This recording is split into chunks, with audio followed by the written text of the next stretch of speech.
ह्यानंतर 5 वर्ष मी भावा बहिणींकडे काढली. टिळक ख्रिस्ती झाले त्या सुमारास पेन्शनची बदली पंढरपुरात झाली होती. सखाराम भाऊजीही पंढरपुरास वकिली करीत होते. तेव्हा साहजिकच मी व दत्तू पंढरपुरास आलो. टिळक तेथे मला भेटायला आले. माझ्या व त्यांच्या भेटी झाल्यास ते मला आपल्याकडे घेऊन जातील अशी पेन्शनना व भिकूताईंना भीती वाटे. पण हळूहळू ती नाहीशी झाली. उलट टिळकांना पुन्हा हिंदू धर्मात घेण्याचीही खटापट सुरू झाली. शास्त्रार्थ सापडेनात तेही पेन्शनच्या विनंतीवरून टिळकांनी काढून दिले. पैशांचीही काळजी उरली नव्हती, कारण भिकूताईने ह्या कामी आपले सगळे दागिने देण्याचा निश्चय केला व सखाराम भाऊजी 1000 रुपये देण्यास तयार झाले. अडचण होती खुद्द टिळकांच्या संमतीची.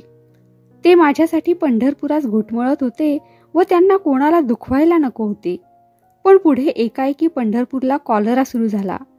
नानासाहेब राहत होते तेथेच एक केस होऊन एक तरुण यात्रेकरू पाहता पाहता मृत्युमुखी पडला.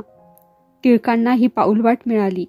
नानासाहेब भोळे, त्यांना टिळक सांगू लागले, या पोरासारखी माझी गत झाली तर तुम्ही काय करणार? लोक तुम्हाला किती त्रास देतील. त्यापेक्षा मला आता जाऊ द्या. शंकराचार्याकडून उत्तर येण्यास अजून अवकाश आहे. तोपर्यंत येथला कॉलरा काही कमी होईल आणि मग पाहू काय करायचे ते. पेन्शननी त्यांना परवानगी दिली.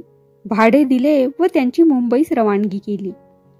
भिकूताई व नानासाहेब आता माझ्याशी चांगली वागू लागली. म्हणजे त्यांचे वागणे तसे कधीच वाईट नव्हते. पण मध्यंतरी मी टिळकांबरोबर जाते की काय अशी त्यांना शंका आली होती, एवढेच. भिकूताईने मला पाटल्या, बिलवर वगैरे दागिने केले. पण जेव्हा जेव्हा टिळकांच्याकडून काही काळजी उत्पन्न करण्यासारखी पत्रे येत तेव्हा तेव्हा भिकूताईला माझा राग येई. त्यांच्या घरी दत्तूची व माझी नीटनेटकी व्यवस्था झाली. एक दिवस नानासाहेबांची नगरास बदली झाल्याचा हुकूम आला. आता साऱ्यांना मोठा विचार पडला. खुद्द टिळक जरी नगरास नसले तरी ख्रिस्ती तेथे पुष्कळ. मनूला तेथे कसे न्यायचे? ह्या विचारात ते आहेत तोच टिळकांचे पत्र व पत्त्याची पाकिटे आली. टिळकांनाही नगरास काम लागले होते व ते लवकरच मुंबईहून नगरास जाणार असे त्या पत्रात होते. आता तर मला भिकूताई बरोबर जाणे अशक्यच झाले. नानासाहेबांनी भिकूताईच्या संमतीने माझ्या भावांना पत्र टाकले की माझी बदली नगरास झाली आहे. तेथे मनूला नेणे इष्ट नाही. तेव्हा तिला जलालपुरास पाठवतो. दोघांच्या कपड्या लत्त्याची सर्व व्यवस्था आमच्याकडेच राहील. तुम्ही एक गोष्ट मात्र करा, ती म्हणजे तिच्या मनाला व शरीराला जपायचे.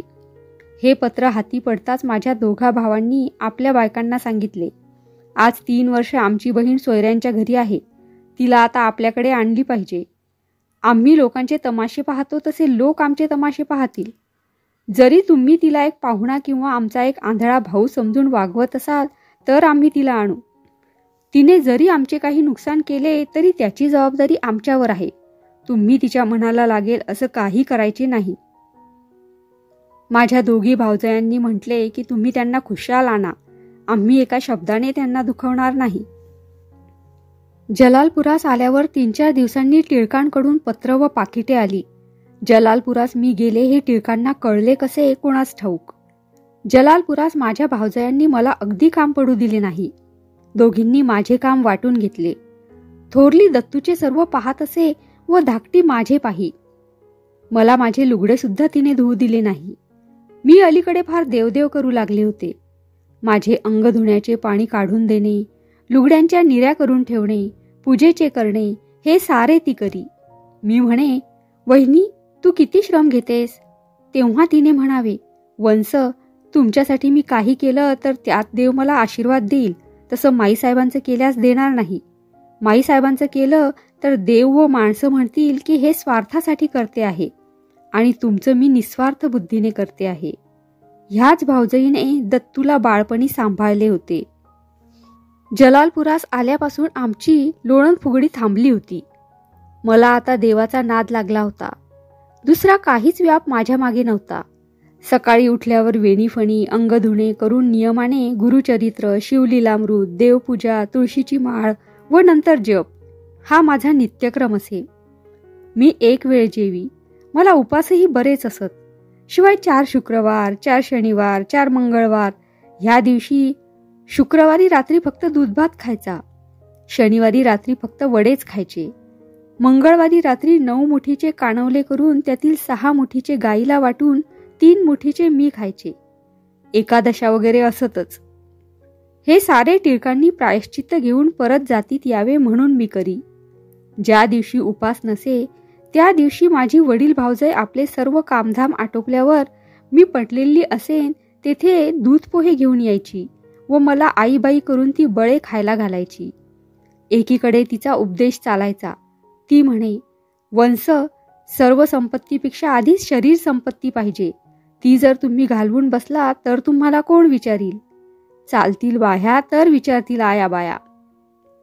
टिळकांनी परत यावे म्हणून मी नुसते उपास तापास करूनच राहिले नाही.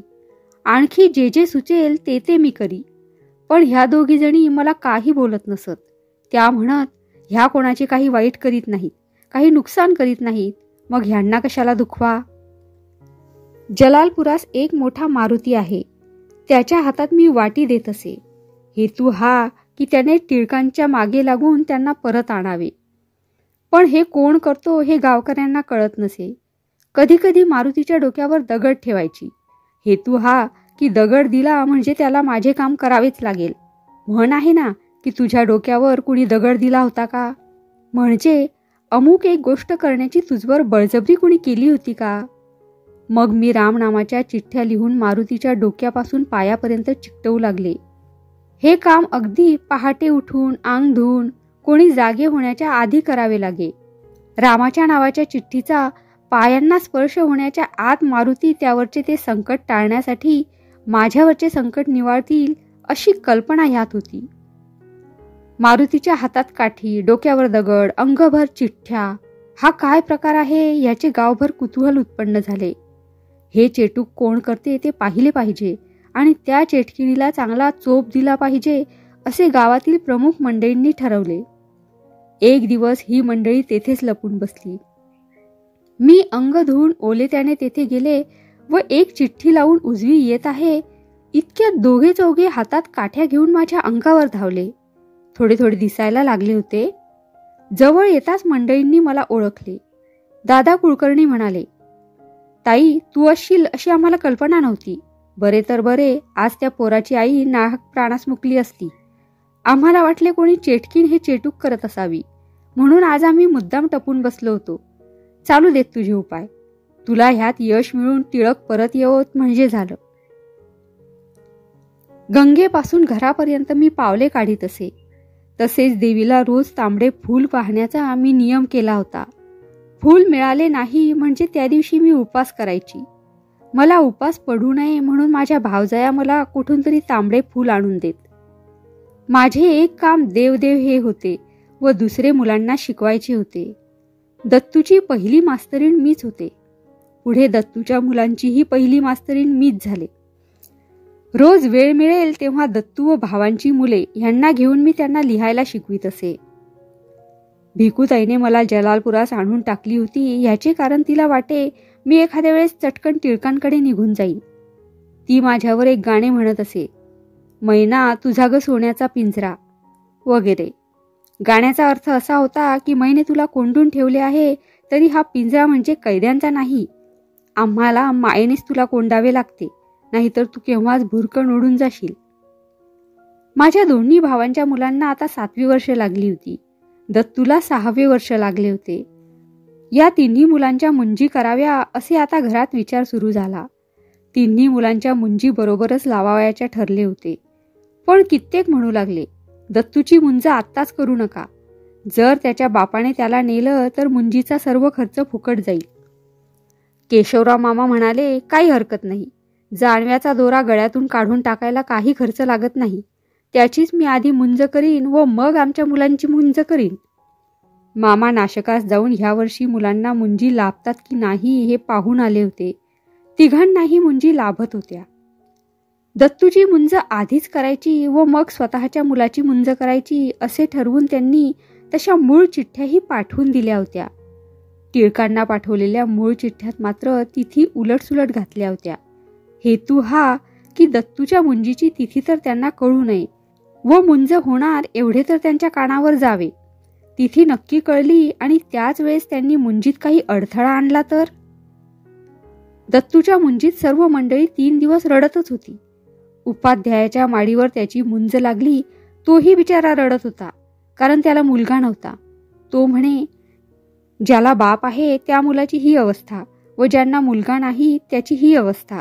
थोडक्यात म्हणजे पै पाहुण्यांपासून दत्तूच्या मुंजीत सर्वांनी एका दिलाने साऱ्या पाण्याची पर्जन्यवृष्टी चालूच ठेवली होती. रडत खडत पण कशी तरी निर्विघ्नपणे दत्तूची मुंज पार पडली. मुलाच्या मुंजीचे देवदेवक बसवायच्या वेळेस टिळकांची भली लठ्ठ लठ्ठ 4 पत्रे येऊन पोचली. 2 भावांना 2, पेंडशांना 1 व मला 1. ती पत्रे म्हणजे त्यांच्या डोक्यात आले त्या साऱ्याचे चित्रपटच होत. त्यात काय नव्हते, शिव्यांची लाखोली, सरकार दरबारचा धाक, सारे काही होते. मामा म्हणाले, मेहुण्याने आहेर पाठवला. पंढरपुरात दत्तूची प्रकृती जशी होती तशी ती येथे राहीना. त्याला हिवताप लागला. दिवसातून 2-2, 3-3 वेळा त्याला हिव येऊ लागले. त्याच्या मनाने पुष्कळ उपाय केले, पण गुण येईना.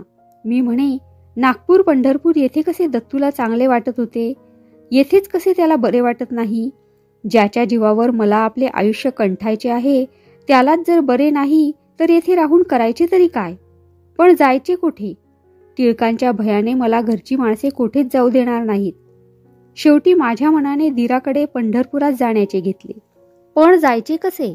जवळचे सारे पैसे भावाकडे. माझा भाऊ माझ्या जाण्याच्या विरुद्ध होता. तो म्हणे, ज्याने मुंजीत 1 पैसेही सहाय्य केले नाही त्याच्याकडे न बोलावता तू जावेस हे मला पसंत नाही. तू जर आपल्या हट्टाने जात असलीस तर पुन्हा मात्र मला तोंड दाखवू नकोस. मी म्हटले, मी हौसेने जात आहे असे नाही, मला दत्तूसाठी गेलेच पाहिजे.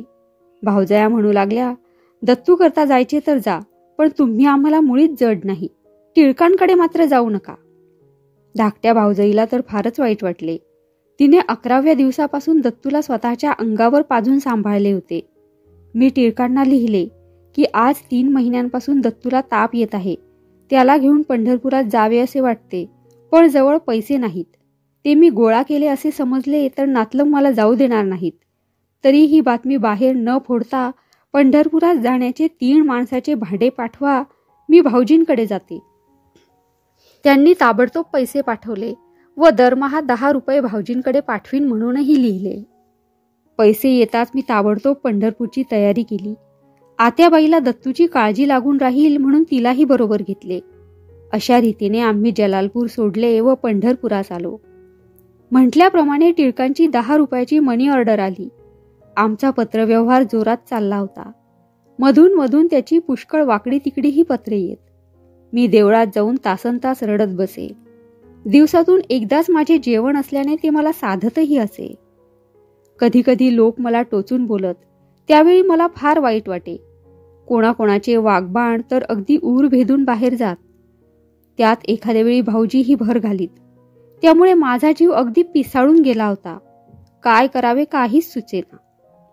एक दिवस मी भाऊजींना म्हटले, भाऊजी, तुम्हाला माझी काही कीव येते का? मला आता हे सहन होत नाही. तुम्ही एक करता का? मी काय करू सांगा तुम्ही. तुम्ही सर्वांना पत्रे पाठवा की मी दत्तूला घेऊन पळून गेले. मला आता कीर्ती अपकीर्तीचे काही वाटत नाही. आता मला साऱ्यांचा कंटाळा आला आहे. बहिणीची जी काय चीजवस्तू माझ्याजवळ आहे तिची यादी करा. ती सारी तुमच्याजवळ ठेवते. तिने असे म्हणायला नको की बाबा गेला आणि दशम्या गेल्या.